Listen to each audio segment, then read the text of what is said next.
Hello, I'm Margot Politis. Welcome to Study English IELTS Preparation.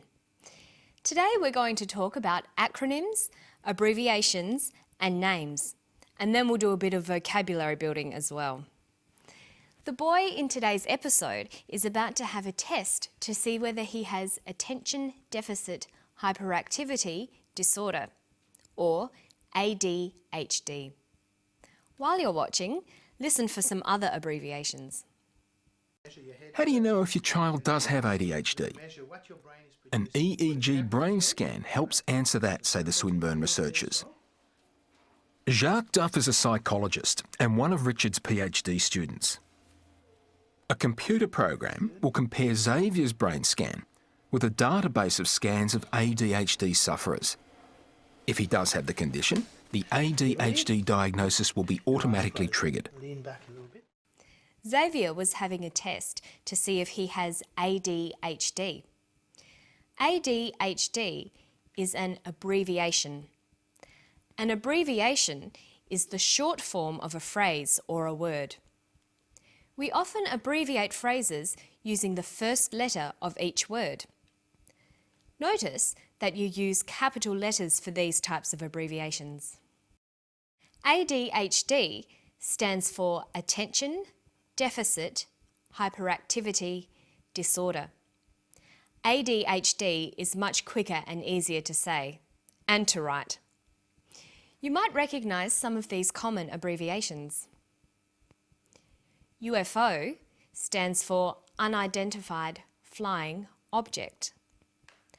ASAP means as soon as possible. Other common abbreviations are PC for personal computer, TV for television, and CD-ROM. That's a compact disc with a read-only memory. Notice that each letter in the abbreviation is pronounced separately, but the last letter is pronounced more strongly because it carries the primary stress. So we say USA, ASAP, ABC, and TV. Listen for another abbreviation here.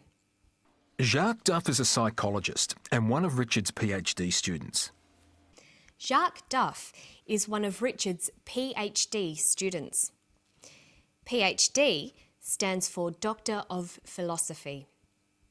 Another abbreviation you'll recognise is IELTS.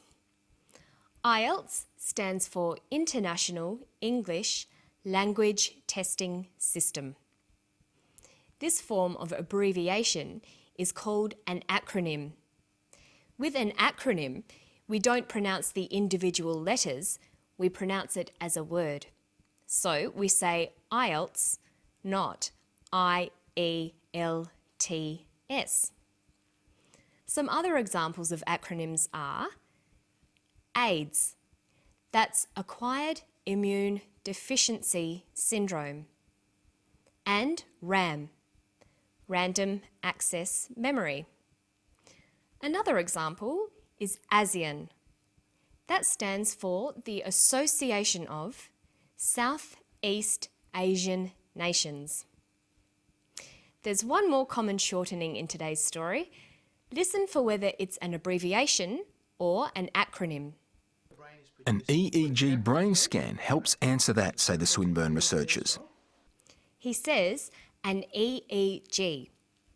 That's an abbreviation.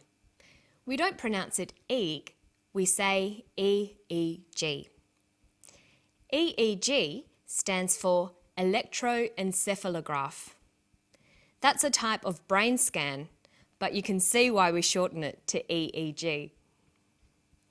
Notice that in formal academic writing, it's necessary to write out an abbreviation in full the first time you use it. So, if you wanted to write about an EEG, you'd write it out in full the first time and place the abbreviation in brackets, like this. An electroencephalograph, bracket, EEG, bracket, can help treat patients. After that in your paper, you can just use the abbreviation on its own.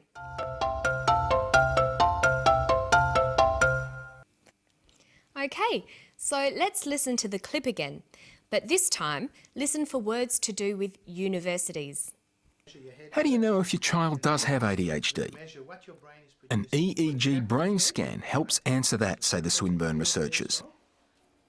Jacques Duff is a psychologist and one of Richard's PhD students. A computer program will compare Xavier's brain scan with a database of scans of ADHD sufferers. He refers to the Swinburne researchers. Swinburne is the name of a university in Victoria. There were also some other university-related words.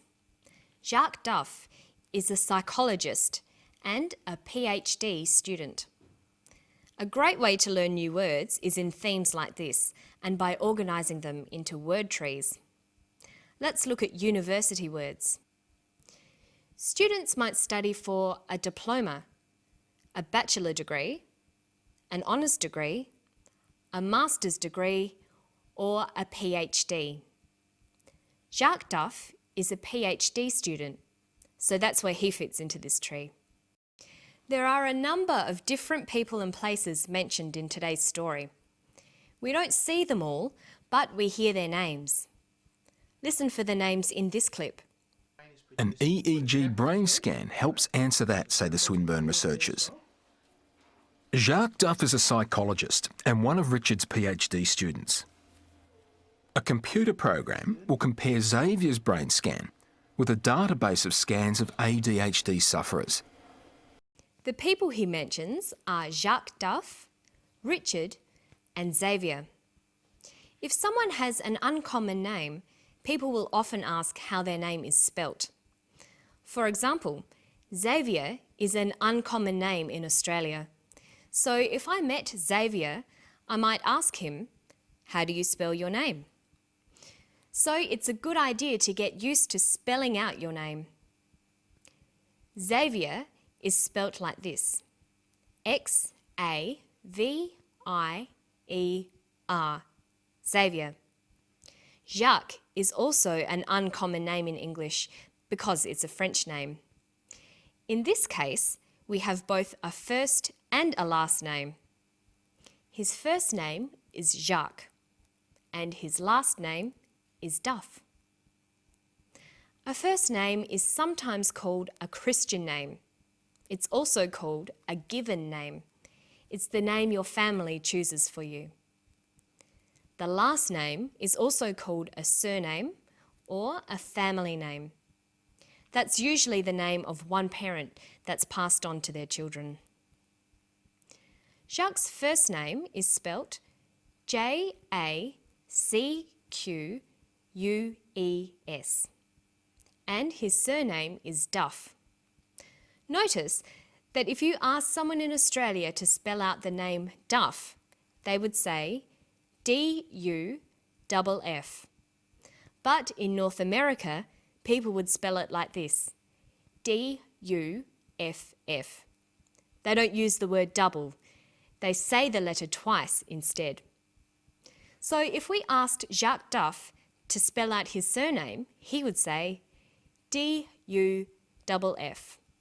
Or he might say D-U-F-F. You'll need to be familiar with both ways of spelling out double letters. You should also make sure you know exactly how to spell out your own name in English. That's all for today. I'm Margot Politis. That's M-A-R-G-O-T-P-O-L-I-T-I-S. See you next time.